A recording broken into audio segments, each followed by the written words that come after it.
yang beranggotakan saya Anissa Aulia Rahmi NIM 096, lalu Tania Tripitaloka NIM 03, dan Intan Juniarni Subroto NIM 034.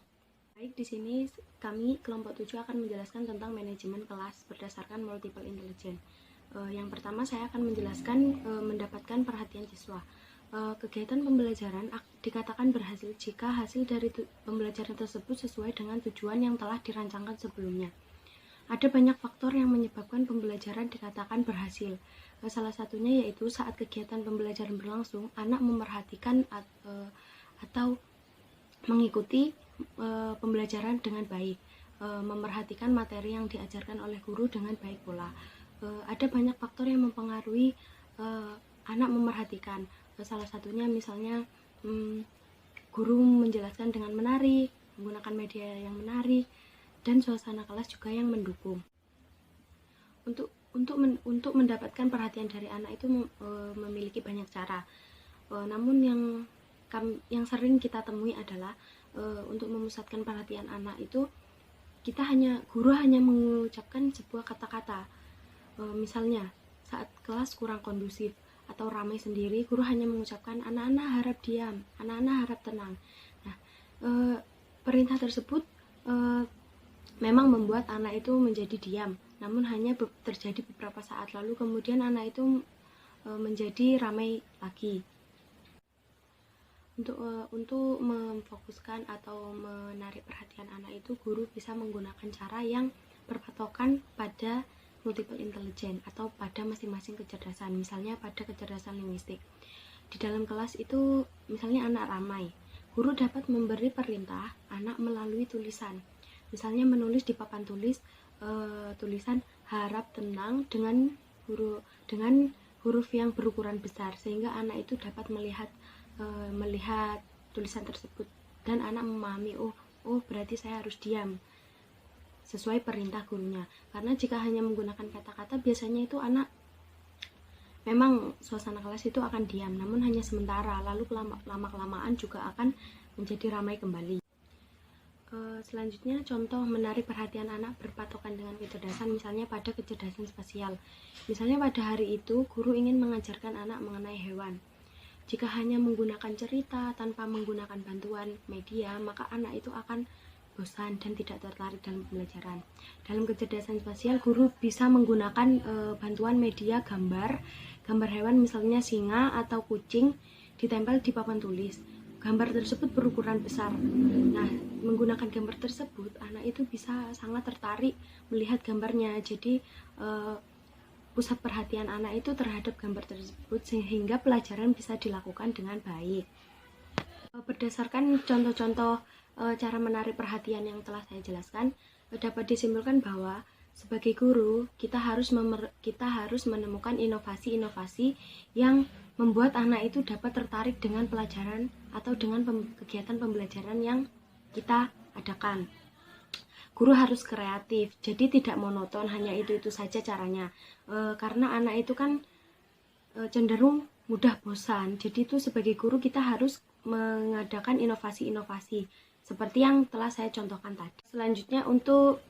Selanjutnya yang akan saya jelaskan yaitu mempersiapkan transisi. Transisi sendiri di sini adalah menurut KBBI itu transisi merupakan peralihan dari suatu keadaan, tindakan, kondisi atau tempat ke keadaan, tindakan, kondisi atau tempat lainnya. Dalam lingkup pembelajaran sendiri, transisi di sini merupakan perpindahan atau peralihan dari kegiatan atau fokus kecerdasan yang diberikan. Contoh isyarat perpindahan transisi sesuai kecerdasan. Misalnya dalam kecerdasan musikal. Pada fokus pembelajaran musikal, guru dapat memberikan instruksi untuk perpindahan kegiatan itu menggunakan patokan kecerdasan musikal. Contohnya itu seperti dalam kegiatan pembelajaran tersebut kan biasanya ada berdoa, mengabsen, dan biasanya pulang. Dalam berdoa, guru bisa menggunakan lagu berjudul Bila Aku Berdoa untuk menentukan bahwa dalam waktu tersebut waktunya untuk berdoa. Selanjutnya perpindahan ke kegiatan mengabsen. dalam kegiatan mengabsen itu bisa menggunakan lagu berjudul sebut nama-nama. Jadi itu anak-anak menyebut nama teman-temannya satu persatu atau mengabsen. Selanjutnya untuk kegiatan pulang, untuk menentukan perpindahan kegiatan pulang itu bisa menggunakan isyarat lagu berjudul Sayonara yang menandakan waktu pulang telah tiba. Selanjutnya pemberian isyarat transisi berdasarkan kecerdasan logika matematika. Bisa dilakukan dengan cara guru menyediakan jam yang berukuran besar di dalam kelas. Lalu guru memberikan pemahaman bahwa waktu pembelajaran yang akan dilakukan berapa lama. Misalnya 15 menit gitu.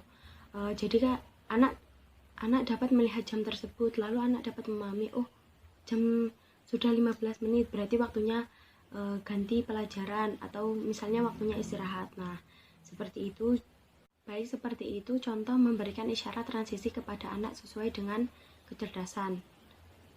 Selanjutnya akan dijelaskan oleh anggota saya yang lain. Assalamualaikum, saya Intan Juniarin Subroto NIM 34. Di sini saya akan menyampaikan dua materi. Yang pertama yakni mengkomunikasikan aturan kelas dengan multiple intelligence. Yang kedua yakni pembentukan grup. Materi pertama yakni mengkomunikasikan aturan kelas dengan multiple intelligence. Menurut Armstrong tahun 2009 halaman 115. Pertama yakni linguistik. Linguistik merupakan kecerdasan yang berkaitan dengan bahasa. Jika dikaitkan dengan aturan kelas, kecerdasan linguistik ini dalam menyampaikan aturan atau peraturan kepada anak-anak selain secara lisan, pendidik juga harus menuliskannya dalam bentuk teks.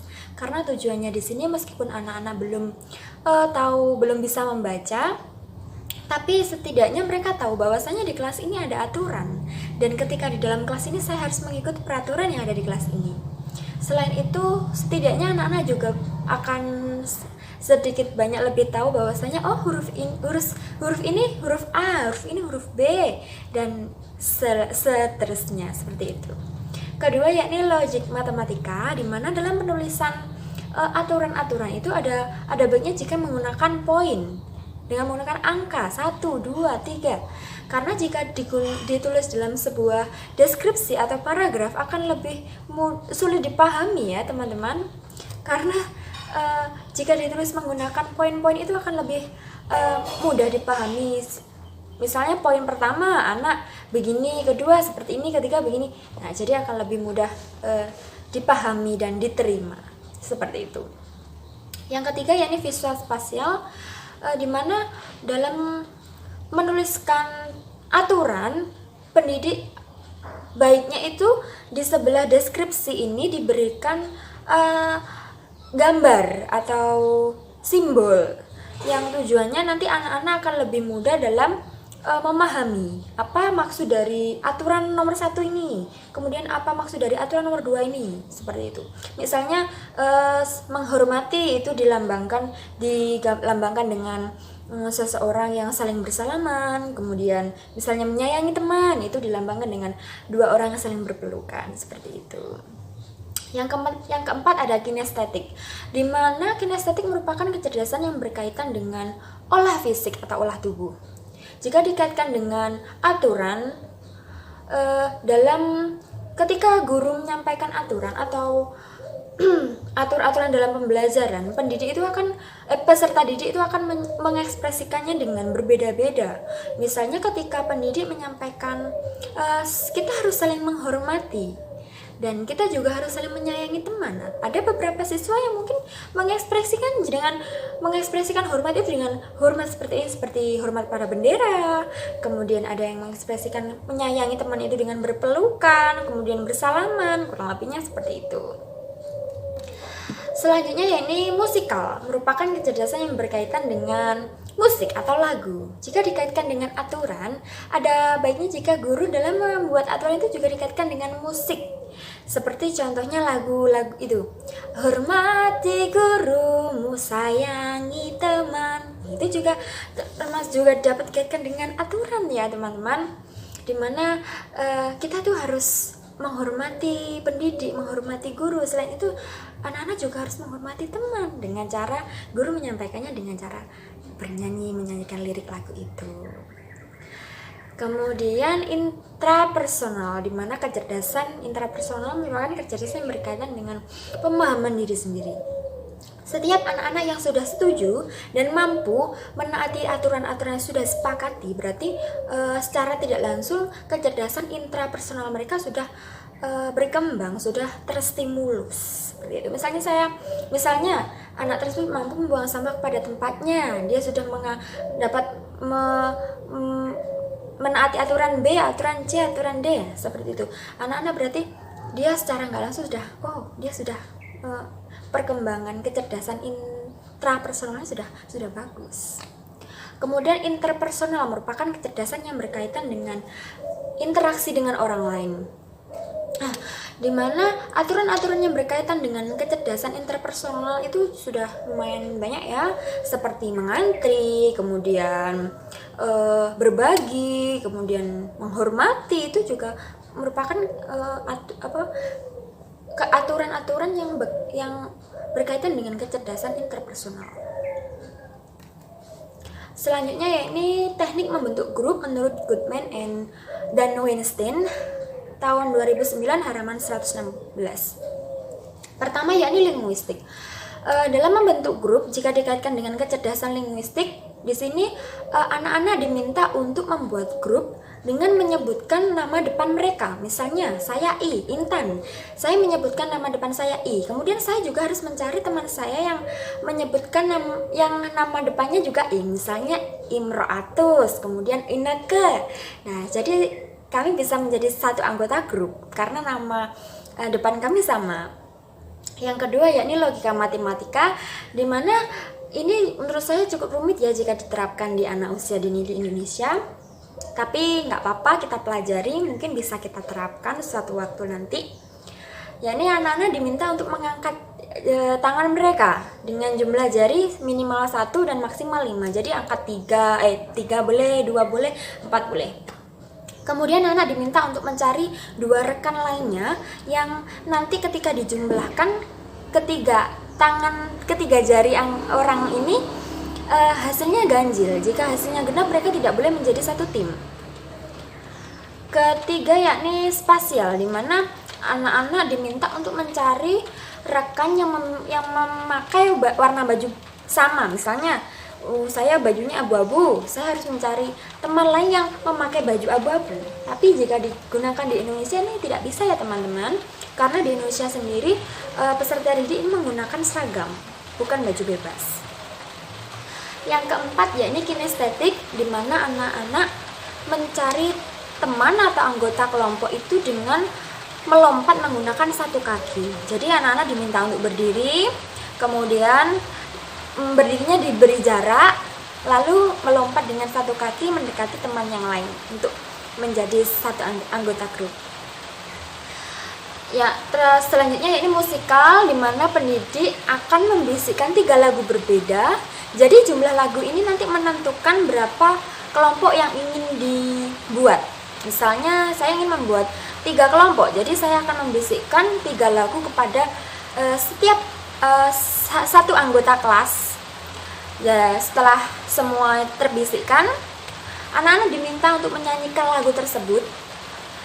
Nah, yang mendapatkan lagu sama, nanti mereka bisa menjadi satu anggota grup.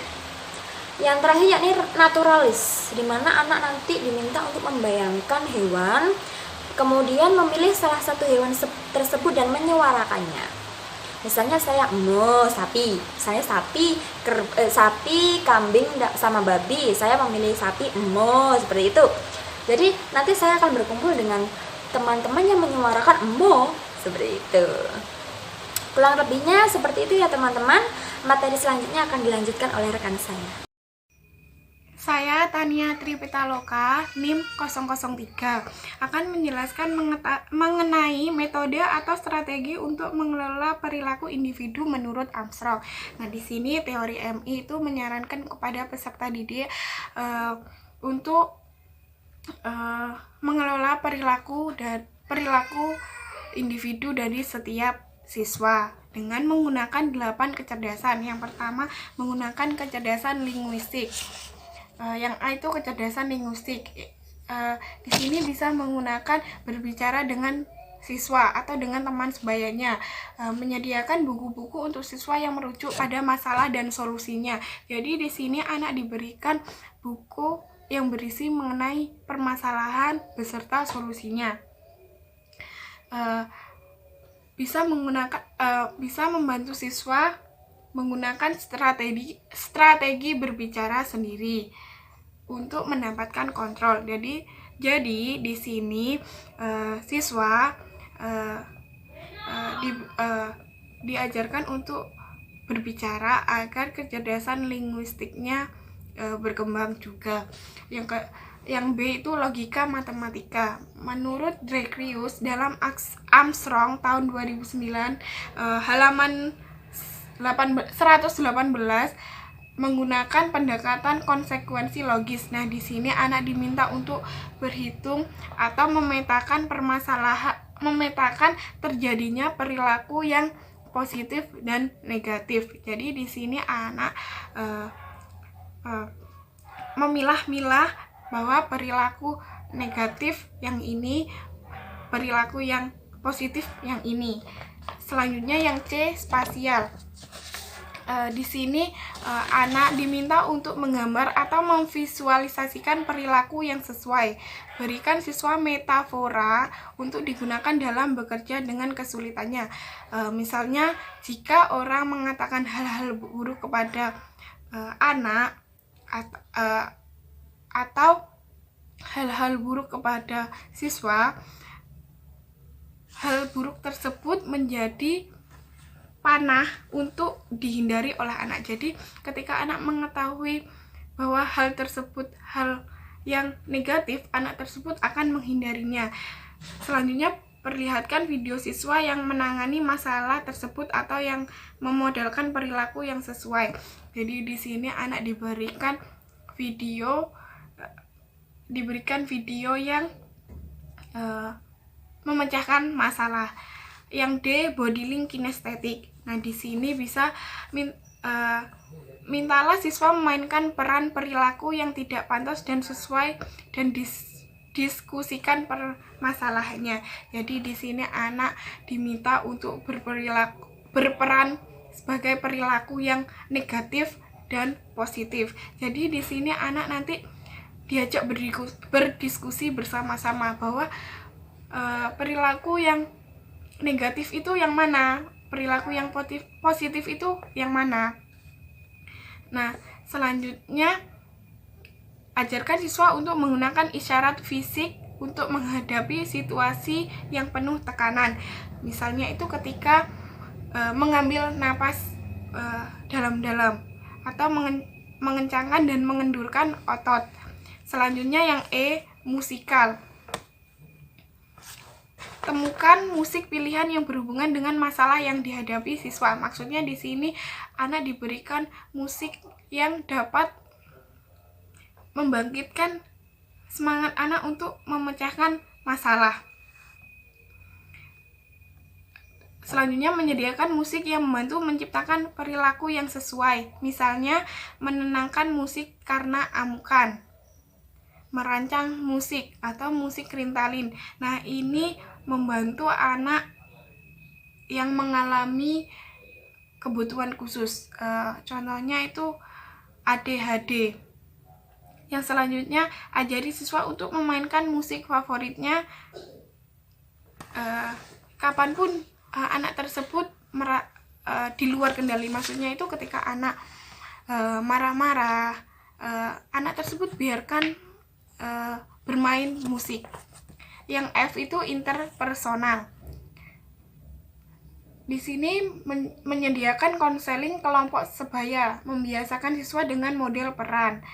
Mintalah siswa untuk mengajarkan atau merawat anak yang lebih muda. Jadi di sini anak akan memahami anak yang usianya di bawahnya.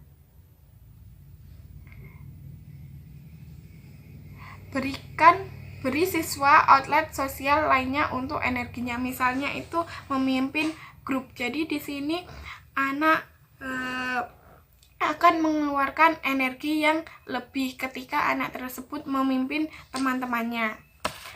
Yang G, intrapersonal. ajari siswa untuk sukarela pergi ke area time out atau non-punitif untuk mendapatkan kendali.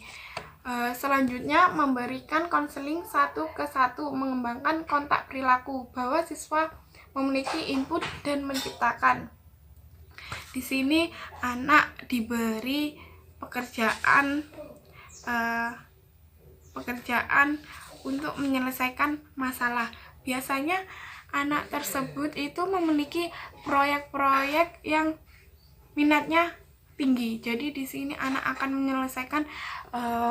menyelesaikan proyek tersebut dengan semangatnya atau minat tingginya untuk menyelesaikan proyek tersebut. Selanjutnya yang H itu naturalis. Dan di sini naturalis itu masih bersangkut pautan dengan alam. Contohnya hewan atau flora dan fauna. Bahwa di sini bisa menggunakan ceritakan kisah-kisah binatang yang mengajarkan tentang perilaku yang tidak pantas dan pantas. Jadi di sini anak diajarkan mana perilaku yang pantas ketika anak tersebut berada di alam atau ketika anak tersebut memelihara hewan peliharaan.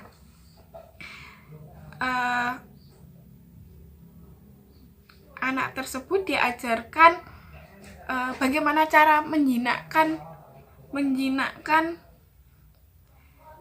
hewan atau hal yang lainnya. Contohnya hewan, pasti anak akan mempunyai salah satu hewan peliharaan. Contohnya kucing. Nah, di sini kucing biasanya bisa menyakiti orang yang mempelihara. Nah, di sini anak diajarkan untuk menjinakkan bagaimana kucing tersebut tidak akan melukai si anak. Jadi anak tersebut diajarkan untuk menjinakkan. Selanjutnya, saya akan menjelaskan strategi MI untuk mengelola perilaku individu. Ini disesuaikan dengan setiap permasalahan anak. Bisa dilihat di PPT bahwa di situ sudah ada tabel untuk 8 kecerdasan dan untuk permasalahan dari setiap siswa atau anak. Bisa dilihat sendiri dalam PPT. Di sini ada juga strategi untuk siswa dengan menggunakan perspektif yang lebih luas. Terkadang strategi yang dipilih oleh guru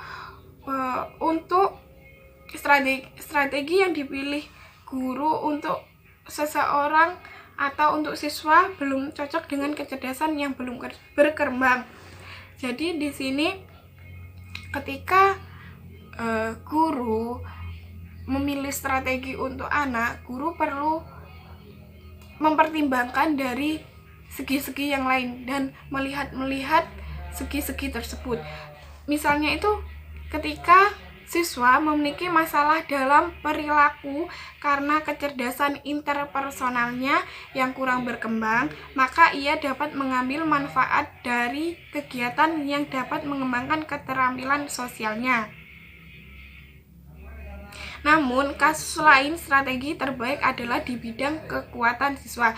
Jadi di sini ketika memilih strategi untuk siswa, sebaiknya melihat-lihat dulu dari sisi yang lain atau melihat dari perspektif yang lebih luas. Agar ketika anak memiliki masalah dalam kecerdasan yang lain, anak tersebut akan mendapatkan masalah dari kecerdasan yang lain juga. Jadi guru itu mempertimbangkan untuk anak.